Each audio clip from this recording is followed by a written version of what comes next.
Amen. Amen.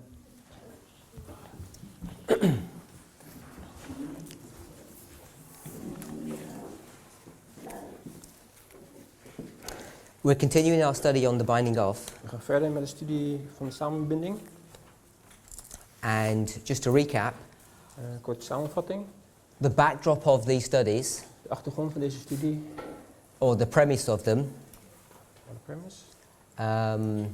the idea that they're built upon, Het idee waarop ze zijn gebaseerd was the 1909 General Conference. is de 1908 Generale Conferentie. And that really, statements from that General Conference defined what the binding of was for us. En de uitspraken die daar zijn gedaan definieert wat de samenbinding voor ons is. So we spent some time dealing with that. Dus hebben we daar enige tijd aan besteed. And we're on page 5 of your notes. We zijn nu op pagina 5. Just making sure your pagination is the same as mine. Yeah, we should be on page 5. We're about halfway through page 5. Halverwege pagina 5. I just want to put some things in place now which aren't exactly related to what we're discussing. We kunnen een paar dingen verduidelijken die we nog niet besproken hebben. The first one is the word proxy. Eerst is het woord proxy. So in Dutch the word is, I don't know how to pronounce that. Yeah, I know it's that word as well. Praxe. Proxy. So, and then the other word is Volmacht. volmacht that you said. And I think some people still aren't fully clear what that means. Sommigen weten nog niet wat het betekent. Simply put, the word proxy Simpel gezegd, het woord proxy means to substitute. betekent vervangen. So that's really all it is, it's a substitution. Het is een vervanging. So if I was to sign a document Als ik een document wil tekenen, and I couldn't be at the place to sign the document, ik kan niet op de plek zijn om het te tekenen. and I asked someone to do it on my behalf, Of vraag iemand om het voor mij te doen. that would be a proxy. Dat is dan proxy. So all a proxy is a substitution. Dus een proxy is een vervanging. So you've heard us use this phrase, a proxy war, Ik ken de zin een proxyoorlog. and you're probably going to hear it a few more times during this week. We gaan het nog vaker horen. What we're trying to say is the following. Wat we willen zeggen is het volgende. You've got a warfare between the king of the north We hebben een oorlog tussen de koning van het noorden and the king of the en south. de koning van het zuiden. And this warfare is brought to view in Daniel 11, Deze oorlog wordt in beeld gebracht in Daniel 11. and that's straightforward enough. Dat is duidelijk genoeg. But the complication is, Maar de complexiteit is, not only is there this war between these two groups, these two echt protagonists, niet alleen deze oorlog tussen deze twee tegenstanders, but there's a third element er is ook een derde element. that's just under the surface Net onder het oppervlak, that you can't see very dat clearly. we niet duidelijk kunnen zien. I don't know if my mic's buzzing, but it sounds strange. Okay, that's better. So there's this war between these two people, Deze oorlog tussen deze twee mensen, and we're saying there's a proxy war that's going on. en het is een proxyoorlog die aan de gang is. So this proxy war, Deze proxyoorlog in history, in de geschiedenis does not exist. bestaat niet echt. This proxy war comes into its own when we deal with this history at a prophetic level. Deze proxyoorlog komt in zicht als we er op een profetische manier mee omgaan. And that's why it becomes a little bit more complicated to deal with. Daar wordt het wat complexer om daarmee om te gaan. So the simplest example that I can give to you, Het meest simpele voorbeeld wat ik kan geven, which you're all familiar with, wat we allemaal kennen, is the war in is 1989. de oorlog in 1989. Now, if we were to do a study of 1989, Als we 1989 zouden bestuderen, and I'm not going to do that because Brother Turbo has already dealt with the last 6 verses of Daniel 11, dat ga ik nu niet doen, dat heeft Mark al gedaan. but if you were to go back into history Als we terug zouden gaan in de geschiedenis, and you were to go to Revelation 9, naar Openbaring 9. Revelation 9 is dealing with the work of Islam. Openbaring 9 handelt over de islam. And one of the things that you see in Revelation 9 Een van de dingen die we zien in Openbaring 9, is that Islam is being restrained or contained. dat islam bedwongen wordt. It's being isolated to the Arabian Peninsula. Het is geïsoleerd tot de Arabische Peninsula. And what you've got to remember, Wat we moeten onthouden, on a prophetic level, op een profetisch niveau, this is not in the mindset of those men thousands of years ago. Is not in It's not in their mind, Het is niet in hun gedachten. but we're thinking at a prophetic level. Maar we denken op een profetisch niveau. They have a mission to bring down the papacy, Ze hebben de missie om paus om te val te brengen. but they're not able to do that Maar zij zijn niet toe in staat. because there's a bottleneck. Want er is een knelpunt. So if we draw a bottle here, We tekenen een fles hier. and you think En we denken that this is the Arabian Peninsula, dat dit het Arabische peninsula is. and the Arabian people are contained in this vessel, En Arabische mensen in die fles gevangen zitten. they can't escape Ze kunnen niet ontsnappen. because they're plugged in, Want ze zijn... because they're held in by this plug. Ze worden tegengehouden door de kurk. So as soon as you take the lid off, Zodra we de kurk eruit halen, then you can see kunnen we zien that they can escape out. dat ze kunnen ontsnappen. And that's the history Dat is de geschiedenis from 606 AD van 606 na Christus to around 629 AD. tot 629 na Christus. So this cork Deze kurk, or bottleneck, of knelpunt, if we were to do that geographically, als we dat geografisch doen, it would essentially be the land of Turkey. is het land van Turkije. So the land of Turkey was the cork or the lid Dus Turkije was het deksel, of de kurk, that was preventing the Arabians from escaping wat voorkwam dat de Arabieren zouden ontsnappen into Europe. naar Europa. So when we think about the dynamics of this history, Dus als we denken aan deze dynamiek, you have two superpowers warring one with another. hebben we twee supermachten die oorlog met elkaar voeren. You have Rome We hebben Rome against Persia. tegen Perzië. Now that Rome Dat Rome is Constantinople, is Constantinopel, or what you might know as the Byzantine Empire. of ook wel het Byzantijnse Rijk genoemd. And they're struggling with the Persian Empire Zij vechten met het Perzische Rijk to see who's going to be supreme in that part of the world. om te kijken wie hier zou overheersen. Those two protagonists, those two Deze superpowers, twee supermachten are the cork here. zijn de kurk. Now once that cork is dealt with, Als die kurk daarmee is gehandeld, is taken out of the way, uit de weg wordt genomen, it allows Islam to escape. kan de islam ontsnappen. So there's a strategic battle that goes on Er is een strategische strijd gaande in that history in de historie between Constantinople and the Persian Empire. tussen Constantinopel en het Perzische Rijk. And when the Persians lose that battle, En als Perzië deze slag verliest, which was a long, drawn-out war, wat een lange uitgestrekte oorlog was, it allows the Arabians to come out of their bottle staat het Arabieren toe om uit de fles te komen and begin to make war against Europe. en oorlog te voeren tegen Europa. And then we get the collapse of the city of Constantinople. Dan krijgen we de val van Constantinopel. Now that history, Die historie, which was not a proxy war, wat geen proxyoorlog was, it was literal history that occurred, letterlijke historie was het, that allowed Islam to come onto the stage of Earth's history, prophetically speaking, dat de islam toeliet op het toneel van de wereldhistorie te verschijnen, profetisch gezien, is the type is het type, or the launching pad het lanceerplatform, for an understanding of prophecy at the end of the world. voor een begrip van de profetie aan het einde van de wereld.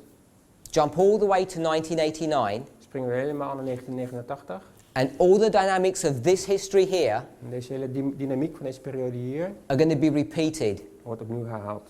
but they're not exactly the same. Maar niet op dezelfde manier. Because now Want nu we're going to introduce this concept of a proxy war. introduceren we het concept van een proxyoorlog. So most of us are familiar of the events of 1989. Meeste van ons zijn bekend met de gebeurtenissen van 1989. And I assume when I use that date, Als ik die datum gebruik, you're thinking of the events in Germany denken jullie waarschijnlijk aan de gebeurtenissen in Duitsland and the Eastern Bloc countries. en de Oostbloklanden. But when I'm thinking about that, Maar waar ik aan denk, in the context of the point I'm trying to make, in de context van wat ik wil maken, I'm not thinking that. dat denk ik niet. I'm thinking of a struggle Ik denk van een strijd thousands of miles away die plaatsvond 1000 In de- mijl 1000 mijl verderop, 1000 kilometer verderop, in the country of Afghanistan. in het land van Afghanistan. Now you know Jullie weten, that the war that's going on in Europe de oorlog die gaande is in Europa, in 1989, in 1989, which we understand is the Cold War wat de Koude Oorlog is, between the United States tussen de Verenigde Staten and Russia, en Rusland. because we don't want to call it the Soviet Union We anymore, willen het niet meer de Sovjet-Unie noemen, comes to its head in 1989. tegen elkaar komen in 1989.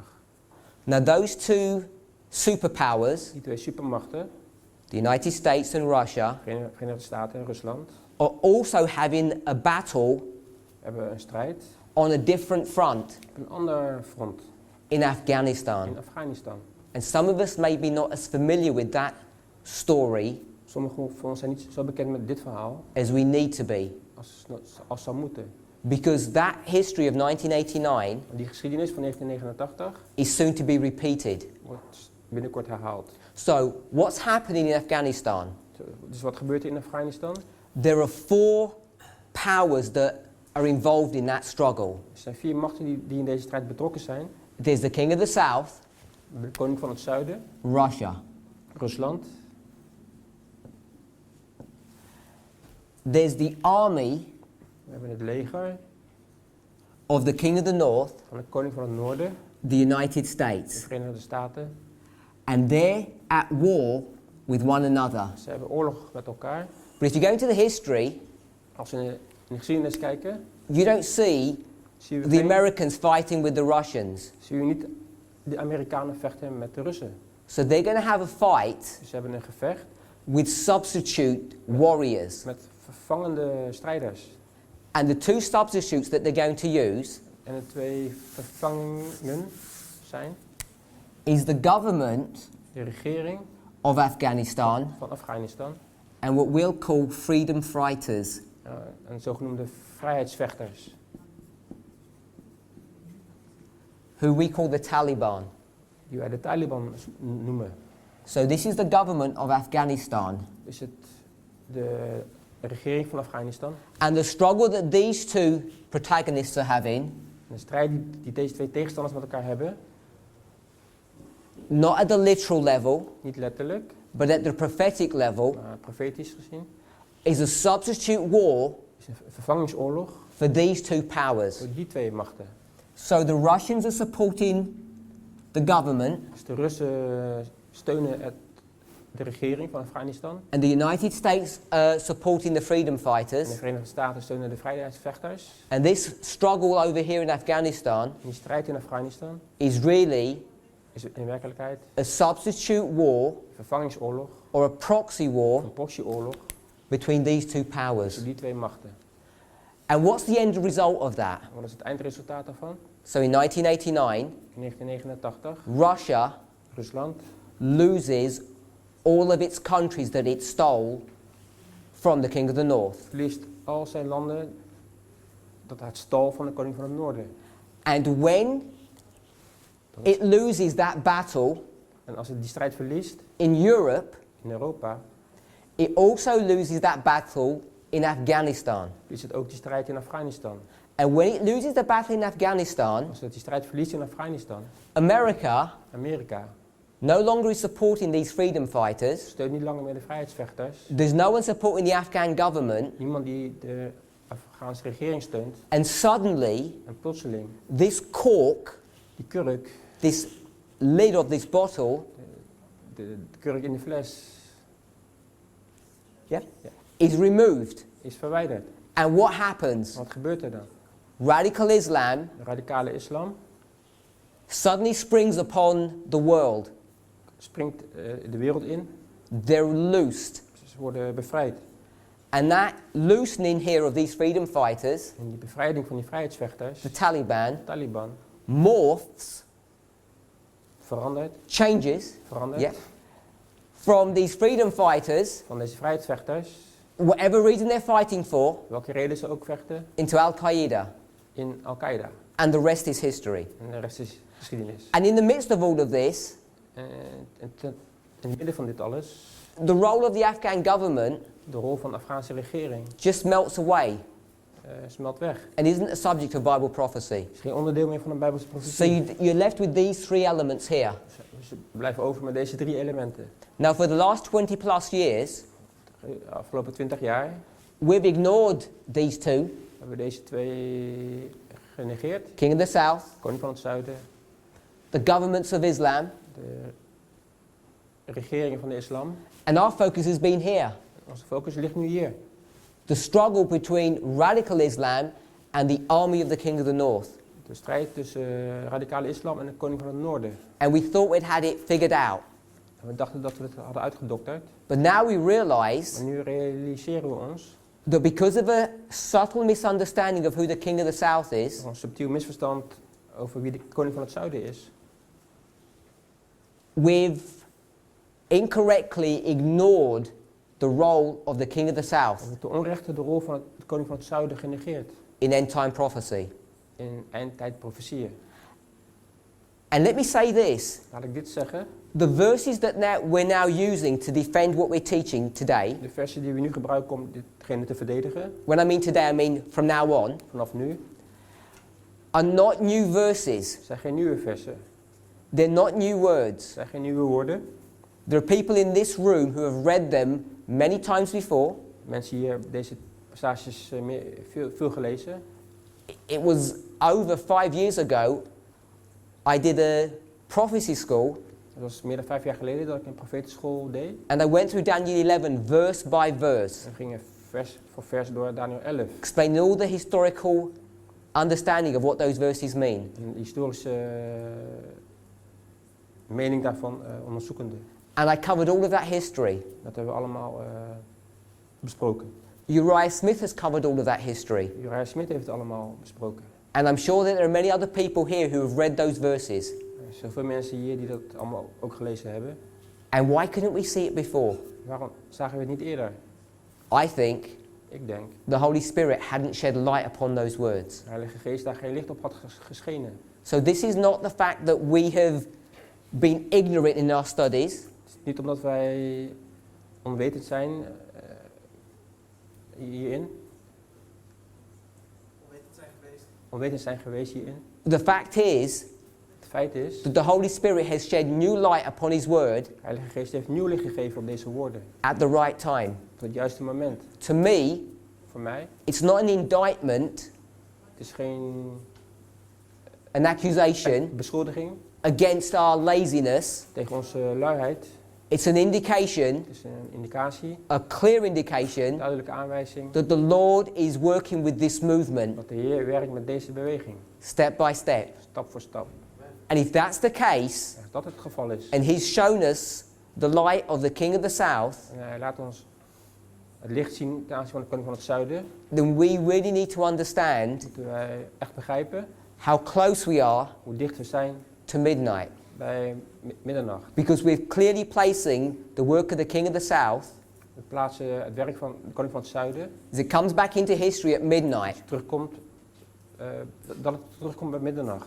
Now I know at this prophecy school, Ik weet dat bij deze profetenschool, actually no I don't know because someone may be doing this. ik weet het eigenlijk niet At the moment, op dit moment, we haven't addressed the parallel we hebben de parallel nog niet besproken between 1989 and midnight. tussen 1989 en middernacht. But I think someone's going to do it. I don't want to say them and they're not going to, but someone may do. But all I want to say is this. Alles wat ik wil zeggen is dit. On the reform line, Op de reformlijn we have midnight, hebben we middernacht, midnight cry, midnight cry, 9/11 9/11 and 1989. en 1989. And what we've discovered for a few months now Wat we nu al sinds een paar maanden weten, is that this history here is dat deze geschiedenis, typifies this history here. deze geschiedenis typeert. So what you can do, Dus wat we kunnen doen, you can put a break here, zie je een, you can cut the line, je kunt snijden op dit punt and you can get this history here en die geschiedenis and drop it underneath. onder deze geschiedenis plaatsen. And the methodology that we use to do that De methode die we hiervoor gebruiken is through typification or symbology. is door typering en symboliek. So we know this is midnight, Dus we weten dat dit middernacht is, And the easiest one you can see En de makkelijkste die we kunnen zien, is that in in 1989, 1989, it was at midnight middernacht was, that the wall began to come down. dat de war. The wall. Oh, dat de muur naar beneden kwam. So you can mark a midnight here, We kunnen hier in middernacht plaatsen, but there are many, many stronger arguments than that. maar er zijn sterkere, betere argumenten dan dit. But I'm just showing you the reasoning behind what I'm suggesting. Ik laat jullie even de gedachtegang zien hierachter. So if we can mark a midnight here and a midnight We here, kunnen hier in middernacht plaatsen en hier in middernacht plaatsen. you need to become familiar Moeten we bekend zijn and have faith en geloof hebben that you can get this history dat we deze historie and drop it down here, hieronder kunnen plaatsen. just like this. Op deze manier. Now you can do much more than that, We kunnen veel meer doen dan dit. because you can actually get this We kunnen dit and swap it round like a mirror. als een spiegel overzetten. So not only would this be 1989, Zou dit niet alleen 1989 zijn, it would also be 9/11, maar ook 9/11. and this would also have characteristics of 1989 and 9/11. En vice versa. So there are many things you can do, Er zijn veel dingen die we kunnen doen. but the point I want us to see Maar het punt wat ik wil dat jullie begrijpen, is that if this was a typification of midnight, als dit een typering is van middernacht, and we can show that it is, kunnen laten zien dat het zo is, then what you've seen people do, and you should become comfortable with this, wat we mensen hebben zien doen en jullie moeten daar comfortabel mee zijn, is that all the characteristics dat alle karakteristieken that come die komen with this waymark, met deze markering, when you get this waymark and bring it across here, deze markering nemen en hier naartoe verplaatsen, all the characteristics go with it. alle kenmerken gaan dan mee. Does that make sense? Klinkt dat enigszins logisch? These three characteristics, which are part of that history, Deze 3 kenmerken get moved over. zullen verplaatst worden. And what happened in 1989? Wat gebeurde er in 1989? Struggle between the king of the north and the king of the south, Strijd tussen de koning van het noorden en de koning van het zuiden. and it's a proxy war. En het is een proxyoorlog. Now, if you go into the verses, Als we in de passages kijken, which is a third history, wat een derde historie is, so that I don't lose you, dat jullie niet verlies. we had Rome We hadden Rome and Persia, en Perzië. and we had that bottle. We hadden de fles. Remember that? Weten we dat nog? And now we're talking about 1989, Nu hebben we het over 1989. and we said that this was a typification of We this. zeggen dat dit een typering is van dat. But here we have a proxy war. En hier hebben we een proxyoorlog. So we've added that subtle difference in. Dus we hebben dit subtiel verschil gebracht. There's another war that we need to consider here. Er is nog een oorlog hier om over na te denken. So we're going to take this war, We hebben deze oorlog, this war, and bring them into our history, brengen we in onze historie, onze line upon line. lijn, regel op regel, lijn op lijn. Because in this history here, Want in deze historie this is Daniel 11, is Daniel 11. and I'll just put verse 12 here, Ik zet vers 12 neer. but there are a number of verses. Er zijn een aantal versen. This is the war Dit is de oorlog between the king of the south and the king of the north. tussen de koning van het zuiden en de koning van het noorden. So it has all the symbology that we need. Dat is alle symboliek die we nodig hebben. It's not a proxy war, Geen proxyoorlog.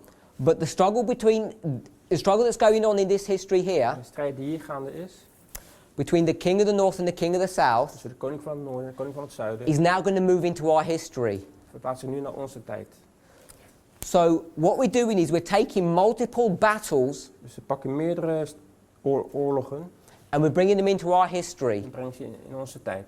And what we have not noticed is the following. Wat we nog niet hadden opgemerkt is het volgende. There's not a singular battle in verse 12. Er is geen enkelvoudige oorlog in vers 12. This battle Deze oorlog goes from around verse 6 to verse 16. gaat vanaf vers 6 naar vers 16.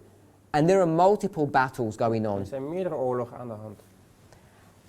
And the collection of all these battles, En de samenraping van deze oorlogen, if we put a name to them, zullen we een naam aan kunnen geven, it's called the Syrian Wars. is het de Syrische oorlog.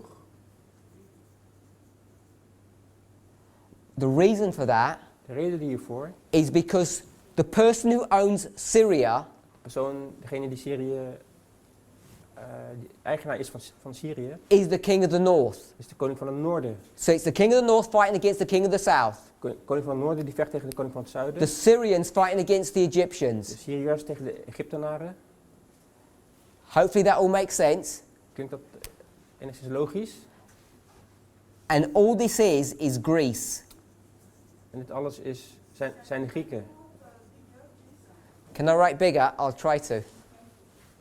So we've got a struggle between Rome and Persia. We hebben een strijd tussen Rome en Perzië. We've got another struggle between an internal civil war in Greece, We hebben een interne burgeroorlog in Griekenland. which is the king of the north and the king of the south. Wat de koning van het noorden tegen de koning van het zuiden is. And the title of all these battles En de titel van al deze oorlogen are called the Syrian wordt de Wars. Syrische oorlog genoemd. And we're going to bring these histories En we brengen deze geschiedenissen into our own history. in onze eigen geschiedenis.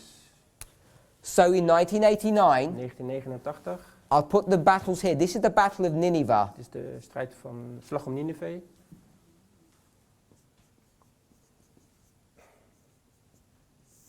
So we're going to have Nineveh, Dus we hebben Nineve. and we're going to have the Syrian Wars, We hebben de Syrische oorlogen, 1989. 1989. And then here at midnight, Hier bij middernacht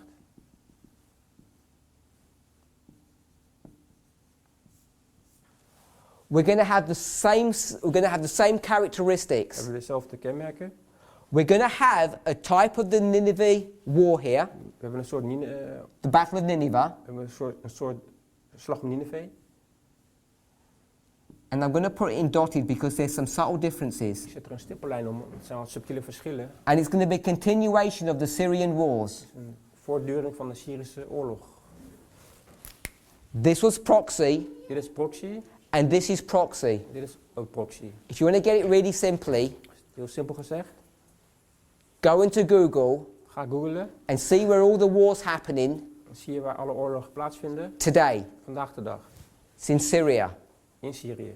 So this symbol of the Syrian Wars Het symbool van de Syrische oorlogen is now giving us a clue that we're headed towards midnight. geeft ons een hint dat we richting middernacht gaan. And by the way, this Syrian war Deze Syrische oorlog has been prosecuted for around 2 years, slightly over. is nu al 2 jaar gaande.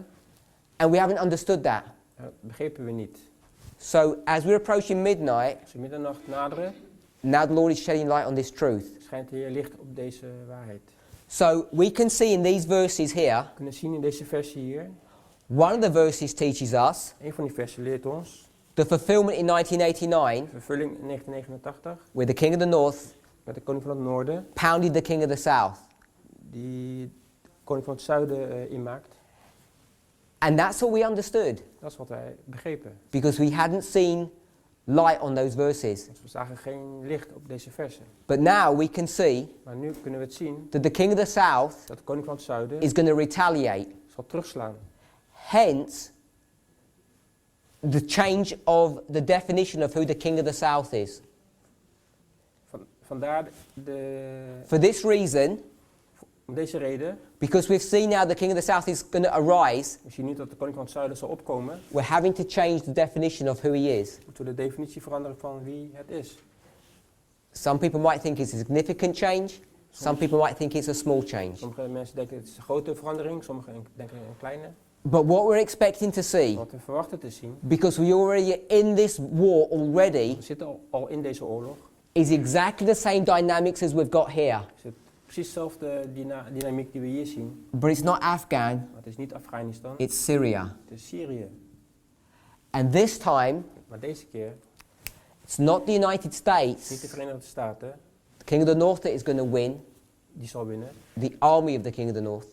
Het leger van de koning van het noorden, We'll make sure that we get that point. dat we duidelijk hebben. But it's going to be Russia. Maar het zal Rusland zijn. And what do you expect to happen Wat we verwachten te zien gebeuren, when they have this struggle als we deze strijd hebben, and the United States en de Verenigde Staten are going to be vanquished in this battle?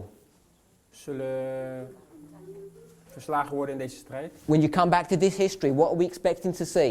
Als we teruggaan naar deze historie, wat zullen we zien? The Islam Dat de islam is going to have to be loosed. losgelaten zal worden. So you can see why this proxy war is important for us to We understand. kunnen zien waarom deze proxyoorlog belangrijk is om te begrijpen. Because we're taking multiple histories We nemen meerdere histories, and laying them one over another leggen ze op elkaar and developing a sophisticated story. en ontwikkelen een geavanceerd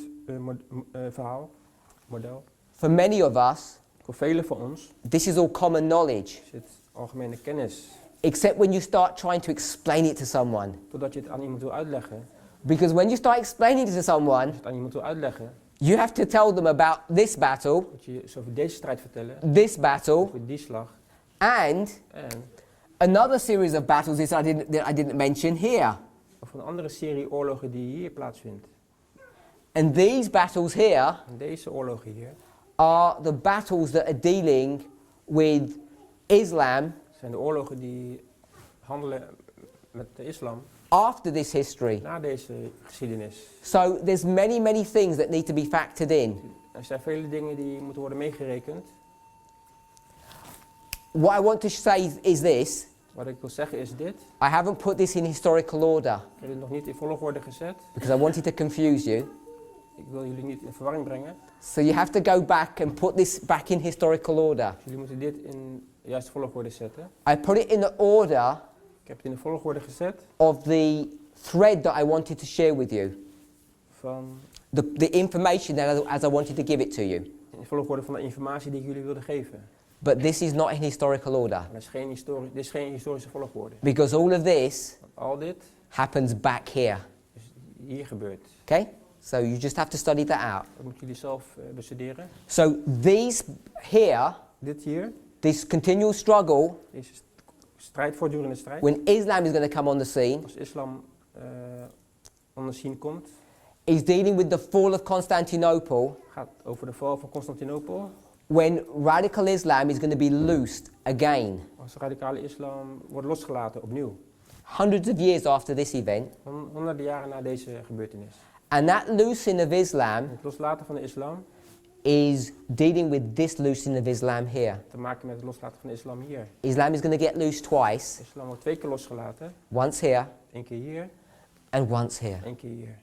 And this is the year Dit is het jaar 1449. 1449. And this is the year Dit is het jaar 629. 629. So you can see they're nearly a century apart. We zien dat ze meer dan een eeuw uit elkaar liggen, ongeveer een eeuw uit elkaar liggen.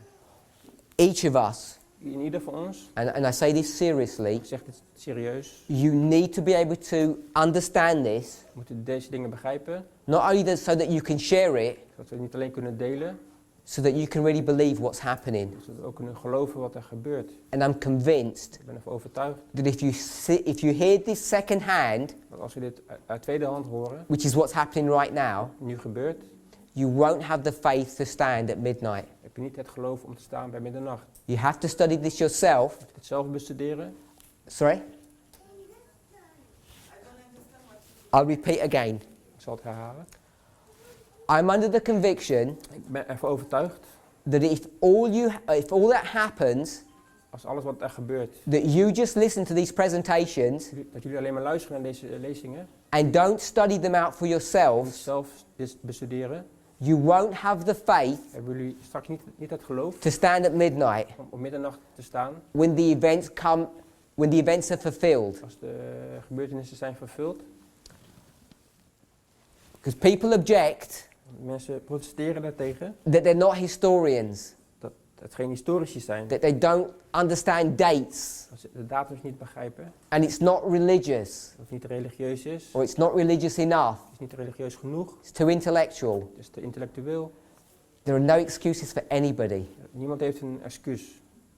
However many talents you have got, Hoeveel talent je ook hebt, you have to press your mind to understand these things. moet je gedachten dwingen om deze zaken te begrijpen.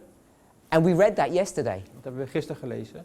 It should engross your whole attention. Dat zou je hele aandacht in beslag moeten nemen. There's not that much information Zoveel informatie is het ook niet. that you can't understand it if you make effort. Dat we het niet kunnen begrijpen als we ons inspannen. So, This is why you need to understand what the word proxy means. Daarom moeten we begrijpen wat het woord proxy betekent. Because what's happening right now Dus wat er nu gebeurt, is the prelude of midnight.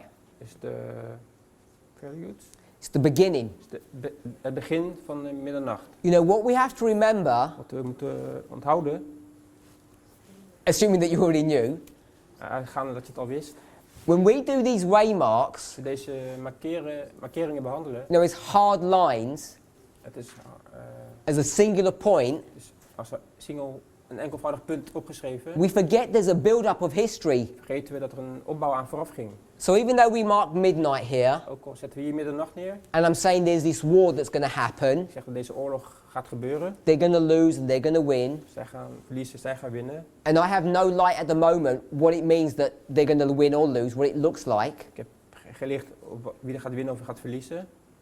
What I do know Wat ik wel weet, is that it's already started. dat het al begonnen is. All the events that are leading to midnight are already here. Alle gebeurtenissen die naar de middernacht leiden, zijn al aanwezig. They've been here for 2 years, Al 2 jaar. a long while. Een hele lange tijd. And there's 2 battlefronts going on Er zijn 2 fronten aan de gang. because what's happening in Europe, Dat is wat er gebeurt in Europa. you know that Russia We weten dat Rusland is getting increasingly antagonistic, toenemende mate is getting into more problems in de problemen komt with its neighbours met zijn buren. as they're looking to the West for support and help. Als zij naar het westen kijken voor hulp en ondersteuning.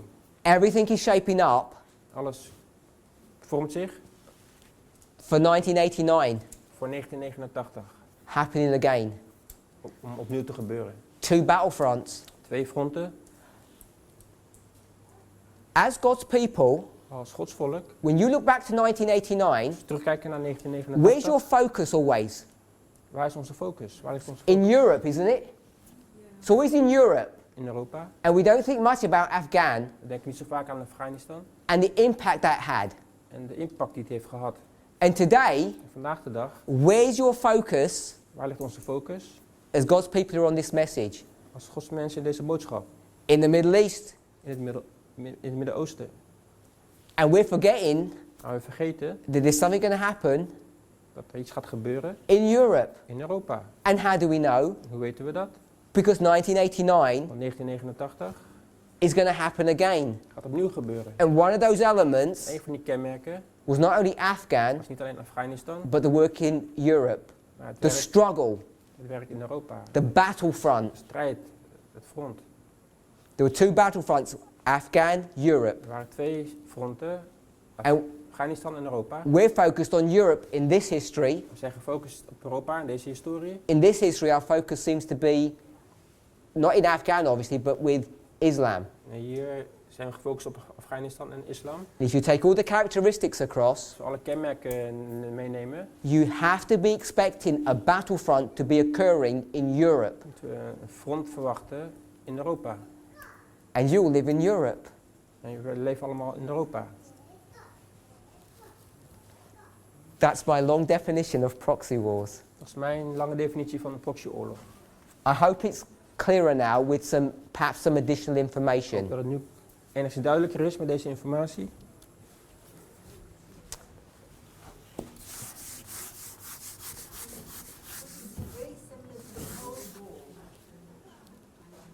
The Cold War never ended. De Koude Oorlog is nooit overgegaan. Oh, someone asked, is this similar to the Cold War? Iemand vroeg, is dit gelijk aan de Koude Oorlog?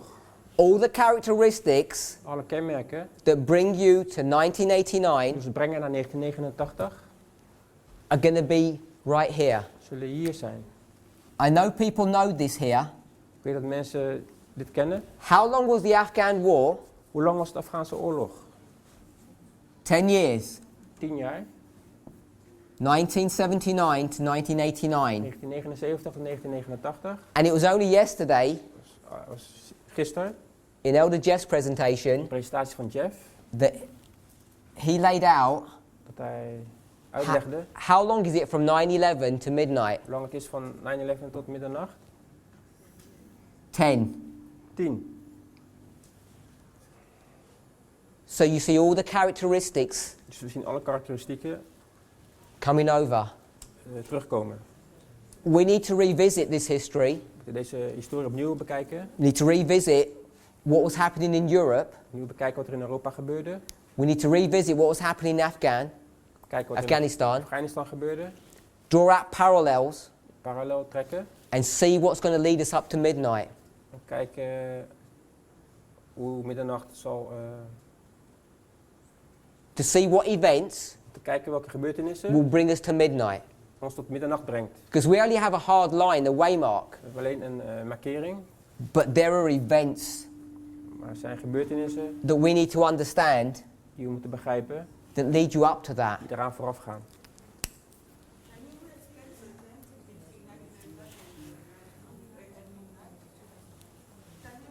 Yes, in its simplest form, In de meest eenvoudige vorm. the number, any number, Elk nummer. a number is a symbol, we'll start with that. Een getal is een symbool. And a symbol can mean different Een things. symbool kan meerdere dingen betekenen.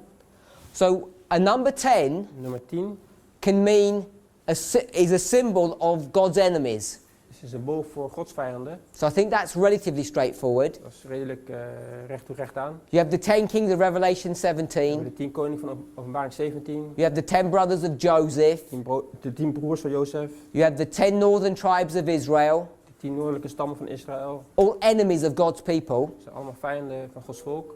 But 10 Maar nummer 10 is also a symbol of testing. is ook een symbool voor test. So when I put the number 10 here, Als ik hier 10 neerzet, it's a symbol of is test. een symbool voor een test. And I can't remember the verse, someone could probably pull up, I'll find it. It's in Exodus. In Exodus.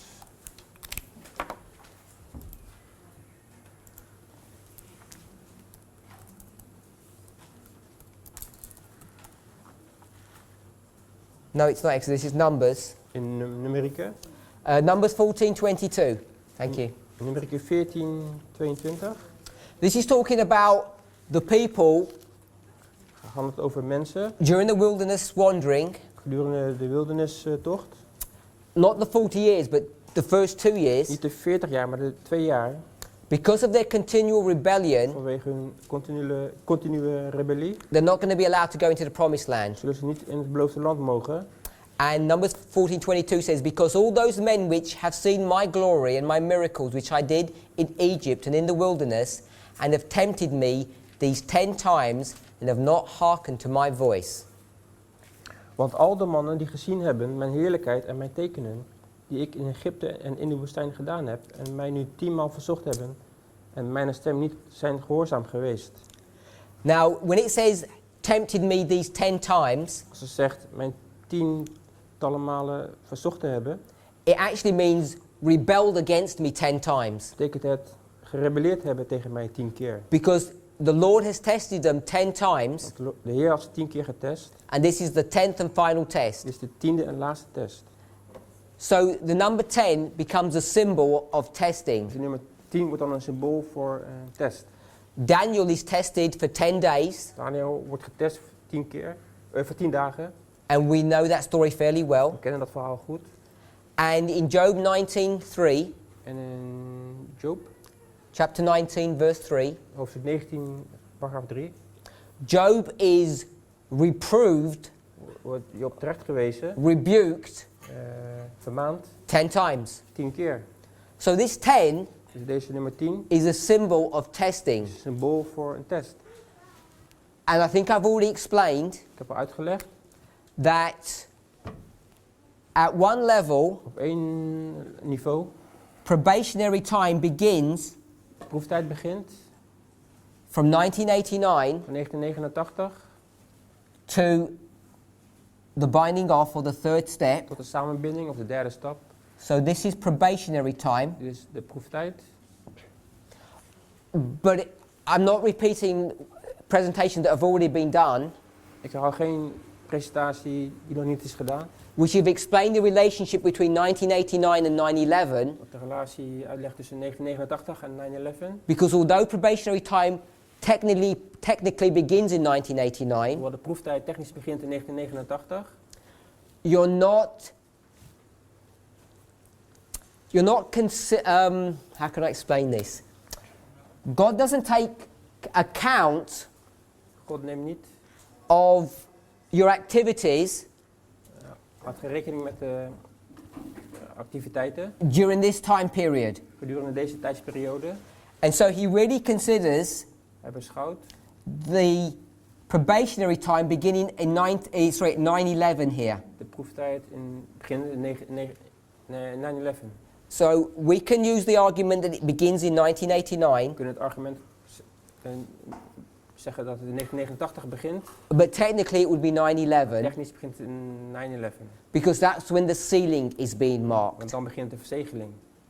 And there are a number of arguments to show why it wouldn't be 1989 and 9/11, Er zijn een aantal argumenten waarom het niet 1989 is, maar 9/11. but I think they've already been addressed. So Maar die zijn al onder de aandacht gebracht. that's what the number 10 is. It's a symbol of probation. And you remember, I think my first presentation, Mijn eerste presentatie, I wanted us to, if we think in the wrong way, als we in de verkeerde manier denken, to rethink our concept of probationary time is. opnieuw bedenken wat proeftijd betekent. It's not a time Het is geen tijd where you can begin to get ready. waar we beginnen om klaar te staan. We have to stop thinking about it in that way. Dus stoppen om op die manier te denken. If I just put PT, PT neerzet, I'll put probationary time, een proeftijd, equals testing time. is gelijk aan een testtijd. It's not time to get ready. Het is nog geen tijd, het is geen tijd om klaar te zijn. The test already began at 9/11. De test is al begonnen op 9/11. It doesn't begin sometime in the future that you need to prepare for it. Het begint niet nog ergens in de toekomst dat we ons daarop moeten voorbereiden. By the way, Trouwens, if probationary time is testing time, als proeftijd gelijk is aan testtijd, and it's the number 10, en het is het nummer 10, what should you expect to see here? wat verwachten we hier te zien? The symbol Het symbool of 10. 10. It's not a surprise Het is geen verrassing. that at the end of Daniel's 3 years, Aan het einde van Daniels 3 jaar, 3 steps, 3 stappen, he's what? 10 times better. zei het 10 keer So you beter. see this symbol of 10 here. We zien het symbool 10 hier terugkomen. Because you're going to be tested in this time We period. worden in deze periode getest. Because the first and second angel's messages, Want de eerste en tweede engelenboodschap, which are here, die hier zijn, bring you all the way to midnight, brengen ons helemaal naar middernacht. come to the third, Komen we bij de derde. and the third is just a repeat of the first and De second. derde is de herhaling van de eerste en de tweede. Hopefully that makes sense about probationary time. Hopelijk klinkt dat logisch. One more digression from what we're studying, Nog één afwijking van gisteren. and so I'll rub this off because I want to just make a different point. Ik trek dit even weg. It's to do with our concept Het heeft te maken met ons concept. of what we think the judgment is. Wat we denken dat het oordeel is. Now you may have noticed if you try to give this message to someone in the church, Als we dit aan iemand in de kerk willen vertellen, that they don't seem to get it, they don't seem to understand. zien we dat zij het niet begrijpen. And I think Ik denk it's because we're using the same words, dat het is omdat wij dezelfde woorden gebruiken, the same verses, dezelfde versen, the same spirit of prophecy quotes dezelfde spirit of prophecy quotes that the church is using, die de kerk gebruikt. but we're talking about something totally different. Wij praten over iets heel anders.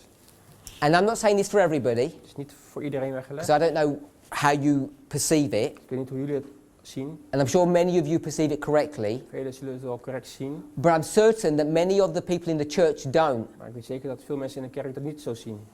and maybe some of us don't. En misschien veel voor ons ook niet. And if you don't understand the fundamental difference in what we're saying and what the church Als believes, we niet het fundamenteel verschil zien tussen hoe wij het zien en hoe de kerk er tegenaan kijkt, I think you don't understand why they don't accept the message.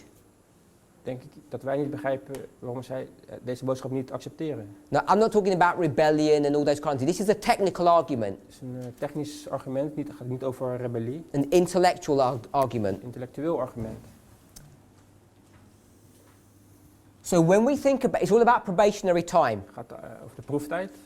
When we think about probationary time, Als we over de proeftijd denken, I think many Adventists denk ik dat veel Adventisten think that probationary time is time that you can get ready. dat tijd is waarin we ons kunnen voorbereiden. So here's a line, Dus hier is een lijn and here is the test. en hier is de test. And we want to call this judgment. Wij willen dit een oordeel noemen. So we're using terminology that we're familiar with and the church is familiar with. We gebruiken terminologie die bekend is voor ons en voor de kerk. And here we are, Hier staan wij, and we're looking into the future. kijken naar de toekomst. And what can we see? Wat zien wij? The test, De test, judgment. het oordeel. So let's call this Sunday law. Laten we dit zondagswet noemen. What does the church believe? Wat gelooft de kerk? A typical Adventist. Typische Adventist, Their mindset, hun gedachtegang, based upon their concept of probationary time, gebaseerd op hun idee van proeftijd, is that if you give the warning, is als je de waarschuwing krijgt, however they're going to get the warning, hoe ze het dan ook krijgen, the Pope issues an encyclical, a document. de paus He writes a paper schrijft een document, and he says, oh, I'm doing all these activities. ik doe allemaal activiteiten And we get excited en we worden enthousiast. and we say, look, We zeggen, kijk, there's a warning. er is een waarschuwing, What should we do? wat moeten we doen? We need to start We moeten stoppen, to get ready we moeten beginnen om ons voor te bereiden for the Sunday law. voor de zondagswet. So everything that we see going on around us Alles wat we om ons heen zien gebeuren, is all about probationary time or time to get ready. is over de proeftijd, hoe we ons moeten voorbereiden.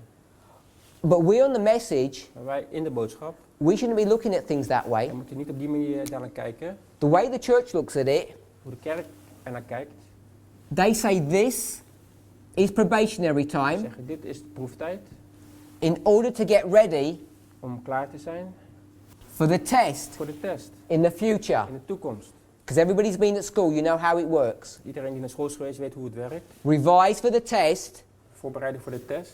test is coming. De test komt eraan. So they think of this test Ze denken over deze test as being the start. als een start.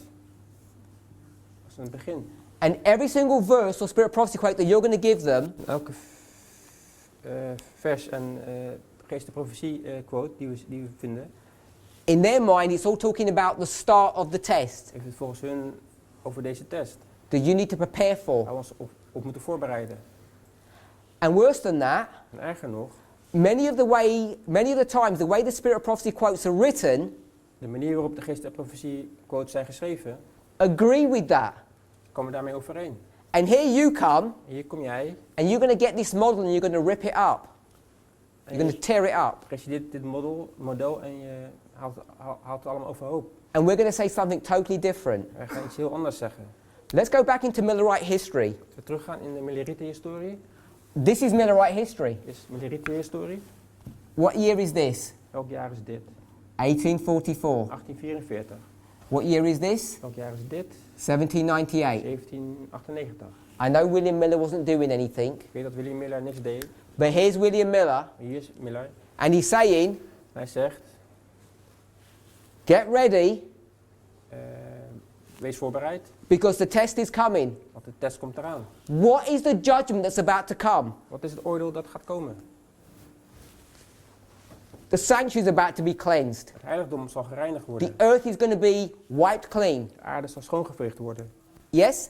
Ja. Has he got any concept Heeft hij enig idee that he's being judged dat hij geoordeeld wordt for these 46 years? gedurende deze 46 jaar? No, he doesn't. Nee. His focus Hij is gefocust as an Adventist, als een Adventist. let's call him an Laten Adventist, we hem Adventist noemen. his focus is at the end. Hij is gefocust op het einde. And he's saying, get ready, get ready, get ready, En hij zegt, bereid je voor, bereid je voor, bereid je voor. because the test is going to be here, or judgment. Het test is daar. And that thinking, that mindset En die gedachtegang that the Millerites have die de Milleriten hadden, is the same mindset that we use. dezelfde gedachtegang die wij nu gebruiken. Because when you go into Millerite Als history we teruggaan in de Milleriten-historie and you deal with the judgment, En we kijken naar het oordeel. What's our focus of the judgment? Wat is onze kijk op het oordeel? It's Daniel 8:14, Daniel 8:14. dealing with the investigative judgment. Dat gaat over onderzoek het oordeel. The judgment of the dead, Het oordeel van de doden. focusing on the judgment of the living. Wat overgaat naar het oordeel van de levenden. Our church's focus Onze kerk is gefocust on the judgment of the dead op het oordeel van de doden. actually will lead you to death. Zal je naar de dood leiden. You see, this is dead people talking about a judgment for other dead people. Dit zijn dode mensen die praten over het oordeel van de dode mensen. We on this message, Wij in deze boodschap using the same history, van dezelfde historie gebruik maken, the same words, dezelfde woorden, have a completely different model. hebben een compleet ander model. And you need to understand that, En we moeten dit begrijpen, that your thinking dat onze gedachtegang is different to an Adventist thinking. anders is dan de gedachtegang van een Adventist. And if you can't explain that difference to them, Als we dat verschil niet kunnen uitleggen, they don't understand what you're talking about. begrijpen ze niet waar je het over hebt. And they think you're teaching something that's false.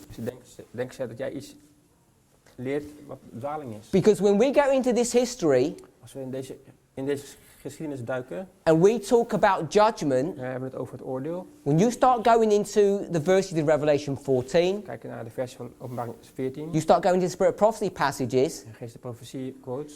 you have to re-understand what those words mean. Moeten we opnieuw begrijpen wat deze woorden betekenen. Because where does judgment begin according to our teaching? Waar begint het oordeel volgens onze? Begins right here. Het begint hier. This is the start Dit is het begin of judgment. van het oordeel. And this En dit is not the start, is niet de start, but the end. maar het einde. So when we think about our message, Als ik denk aan onze boodschap, we're talking about a judgment that's already taken place, hebben we het over een oordeel wat al plaatsvindt. and we're dealing with leading to the end of the judgment. Wat leidt naar het einde van het oordeel. But a typical Adventist Maar een typische Adventist thinks about this as the beginning of the judgment. denkt dat dit het begin is van het oordeel. And you think about this, their judgment is the investigative judgment of the dead. Hun oordeel is onderzoek het oordeel van de doden. And I'm saying Ik zeg, the Millerites de Millerieten were living. waren levend. That's why we are dealing with the judgment of the living. Daarom gaat het bij ons om het oordeel van de levenden. You need to be able to conceptualize these two differences. Deze twee dingen goed begrijpen. And it really is to me a paradigm shift on how you persuade an Adventist to re-look at things differently. Sorry. It's a different way of looking Het is een andere manier om te kijken at the same history, naar dezelfde historie, the same verses, dezelfde versen. and it's all based upon our understanding of probationary time. Allemaal gebaseerd hoe we kijken naar de proeftijd.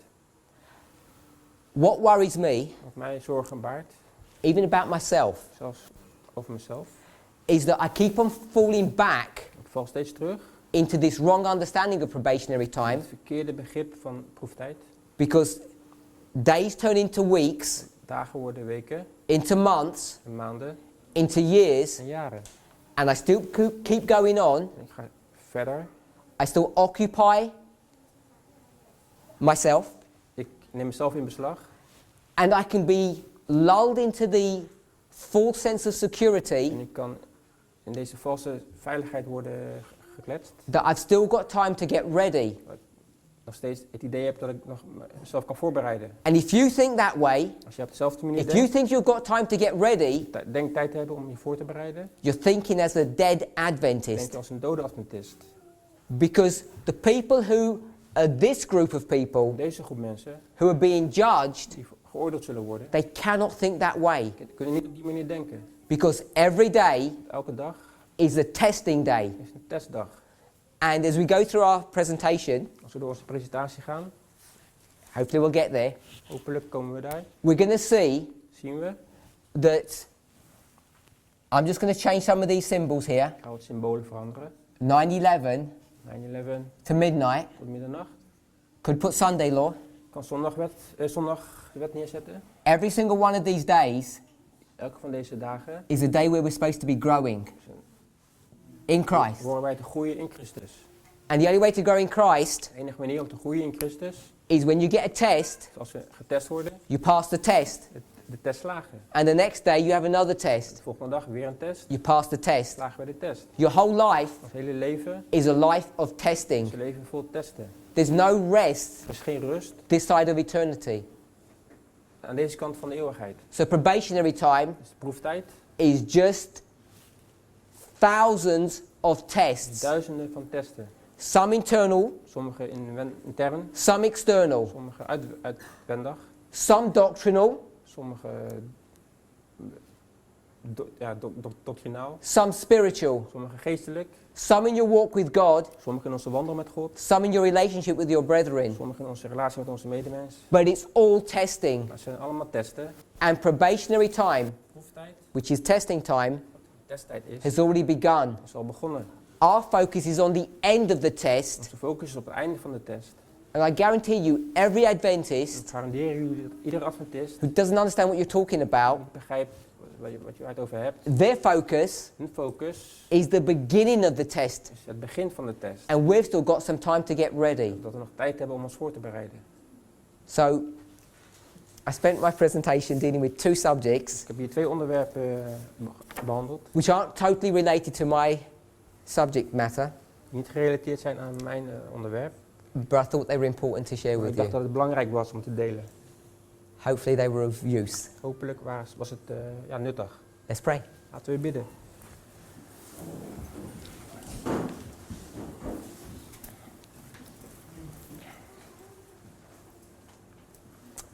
Heavenly Father, Hemelse Vader, help us to not be distracted help ons niet afgeleid te worden by all the cares and perplexities of life. door alle zorgen van het leven. And Father, help each of us, Helpt u in ieder van ons. because if we look at ourselves, we know that we're guilty. Als we naar onszelf kijken, weten dat we schuldig zijn. I was going to say of wasting probationary time, Ik wilde iets zeggen over verkwisten van de proeftijd. but we can't waste probationary time. We kunnen de proeftijd niet verkwisten. All we can do is fail the tests. Alles wat we kunnen doen is de test falen. Help us to see things this way. Help ons deze dingen op deze manier te zien. When we occupy our minds, Als wij onze gedachten in beslag laten nemen, our hearts, onze harten, in the things of this world, met de dingen van deze wereld, we're not wasting time. we geen tijd verkwisten. No, Lord. Nee, Heer. We're failing the test. We falen de test. The test that you have given us right now De test die u ons nu geeft, to understand the events that are going on. om de gebeurtenissen te begrijpen die nu plaatsvinden. Every time we get distracted, Iedere dag worden we afgeleid, we fail the test. falen we de test. Help us to see clearly, Father. Help ons duidelijk te zien, Vader. A life of failure Een leven vol mislukkingen ends in failure. eindigt in mislukking. May we reevaluate our lives Mogen wij ons leven opnieuw evalueren as we consider our walk with you. als wij onze wandel met u beschouwen. And we see the proxy war En we zien de proxyoorlog that's already begun die al begonnen is, and in full swing, in volle vaart is, which is soon to come to a conclusion, wat spoedig tot een conclusie zal komen. is our prayer in the name of Dat is Jesus. ons gebed in de naam van Jezus. Amen. Amen.